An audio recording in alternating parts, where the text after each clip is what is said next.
sa mga kasama ko po sa lingkod bayan sa lungsod ng Caloocan at sa aming mga butihing panauhin mula sa pamunuan ng DOST, isang magandang umaga po sa inyong lahat.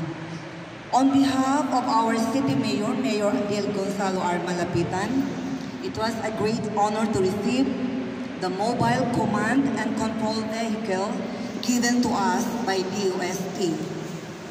Isang napakalaking karangalan na mapili ng pamunuan ng DOST at maging kauna-unahang lungsod sa Metro Manila na nagkaroon ng ganitong makabagong makinarya na makatutulong sa amin sa panahon ng kalamidad at sakuna. Kami po sa Caloocan ay lubos na nagpapasalamat sa pamunuan ng DOST sa tiwalang ibinigay ninyo sa aming lungsod. Kayo'y makakaasa na aming pag-iingatan at gagamitin ng wasto ang mobile command and control vehicle na inyong ibinigay. Muli, maraming salamat at pagpalain nawa tayo ng kapal.